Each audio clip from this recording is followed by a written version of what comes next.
எந்த மசாலாவும் இல்லாமல் எந்த ஒரு எக்ஸ்ட்ரா ஐட்டம்ஸும் இல்லாமல் ரொம்ப சிம்பிளாக வெங்காயம் தக்காளி வச்சு சூப்பராக இந்த சித்ரான்னம் வந்து செய்யலாம். ரொம்பவே அருமையாக இருக்கும் டேஸ்ட்டு. அவ்வளோ சிம்பிளாக செஞ்சால் கூட கண்டிப்பாக இந்த மாதிரி வீடியோஸ் எல்லாம் நிறைய வேணும்னா பிரேக்ஃபாஸ்ட் லஞ்சுக்கெல்லாம் அப்படியே நாங்கள் வீடியோ மறக்காமல் சப்ஸ்கிரைப் பண்ணிக்கோங்க.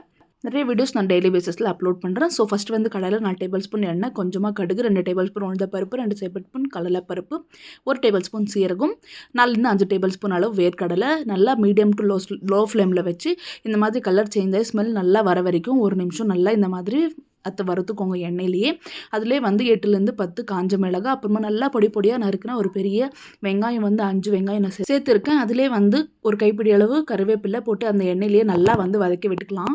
அதிலே கொஞ்சமாக வந்து பெருங்காயம் ஆட் பண்ணிக்கலாம். பெருங்காயமும் போட்டுட்டு நல்லா வந்து வதக்கி விட்டுக்கலாம். 2 நிமிஷம் அந்த எண்ணெயிலே நல்லா வதங்கின பிறகு மஞ்சள் தூள் கொஞ்சமாக போட்டுட்டு, மஞ்சள் தூள் போட்டால் நம்மளுக்கு கலர் கூட நல்லா வரும் ரைஸ்க்கு. ஸோ வந்து மஞ்சள் தூள் ஒரு அரை டீ டேபிள் ஸ்பூன் அளவு நான் வந்து போட்டிருக்கேன். அதிலே வந்து தக்காளி வந்து ஒரு 5 வெங்காயம் போடுறோன்னா ஒரு 4 தக்காளி கொஞ்சம் கம்மியாக வந்து போட்டுக்கோங்க.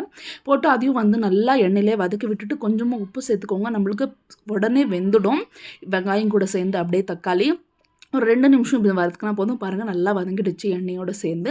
ஒரு 2 நிமிஷம் வதக்கின பிறகு இந்த மாதிரி எண்ணெய் எல்லாம் அதுலேருந்து பிரிஞ்சு வர ஸ்டார்ட் ஆனதுமே நம்மளுக்கு வந்து தொக்கு ரெடி ஆகிடுச்சு. இவ்வளோ தான் நம்மளுக்கு சித்திரான்னத்துக்கு தேவையான தொக்கு. பாருங்கள் ரொம்ப சிம்பிள், 5 நிமிஷத்தில் செஞ்சு முடிச்சிடலாம். அதிலே வந்து இப்போ நல்லா உதிரியாக வேக வச்சேன் ரைஸ் வந்து போட்டு ஆட் பண்ணிவிட்டு நல்லா வந்து மிக்ஸ் பண்ணிக்கலாம். இதுக்கு நம்மளுக்கு தக்காளி வெங்காயம் அதிகமாக இருந்தால் தான் டேஸ்ட்டும் நல்லாயிருக்கும், சூப்பராக இருக்கும்.